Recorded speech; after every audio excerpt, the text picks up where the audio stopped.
بسم اللہ الرحمن الرحیم۔ لوح محفوظ کیا ہے؟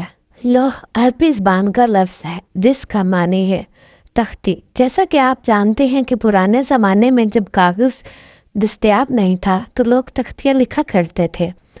تختیوں پر خط و کتابت کیا جاتا تھا۔ تختی وہ چیز تھی جس پر لکھائی کی جاتی تھی، اور محفوظ کا مطلب ہے جس کی حفاظت کی جائے، لہٰذا لوح محفوظ کا یہ مطلب ہوا جس کی حفاظت کی جائے۔ اور لوح محفوظ وہ چیز ہے جس کے اندر تمام مخلوق کی تقدیریں لکھی ہوئی ہیں۔ ابتدا سے لے کر قیامت تک ہر چیز لوح محفوظ میں درج ہے، لہٰذا لوح محفوظ میں جو آج تک ہوا ہے اور قیامت تک ہوگا سب اس میں لکھا ہوا ہے، اور یہ لوح محفوظ تمام مخلوقات کی دسترس سے بالاتر ہے۔ کوئی بھی انسان یا شیطان اس تک نہیں پہنچ سکتا۔ قرآن مجید میں کئی جگہ لوح محفوظ کا ذکر کیا گیا ہے، لہٰذا قرآن مجید بھی اس تختی میں موجود ہے، اور ہمارے پاس کتابی شکل میں جو قرآن موجود ہے یہ اس قرآن کا نسخہ ہے۔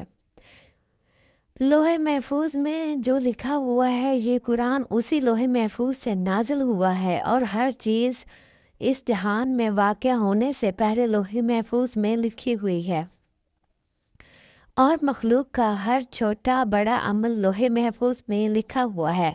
اس دنیا میں وقوع پذیر ہونے والا ہر عمل لوح محفوظ میں درج ہے۔ لوح محفوظ اللہ تعالیٰ کے پاس ہے، اور کائنات میں ہونے والا کوئی بھی واقعہ یا چیز ایسی نہیں ہے جو لوح محفوظ میں درج نہ ہو۔ تمام آسمانی کتابیں نازل ہونے سے پہلے اس لوح محفوظ میں لکھی ہوئی تھیں، اور اسی لوح محفوظ سے نبیوں پر نازل کی گئی۔ چنانچہ قرآن مجید کا معاملہ بھی ایسا ہی ہے، یہ بھی نازل ہونے سے پہلے لوح محفوظ میں لکھا ہوا تھا۔ بے شک یہ قرآن پاک ہمارے پاس لوح محفوظ میں ہے۔ ہم نے بے شک یہ قرآن لیلۃ القدر میں نازل کیا۔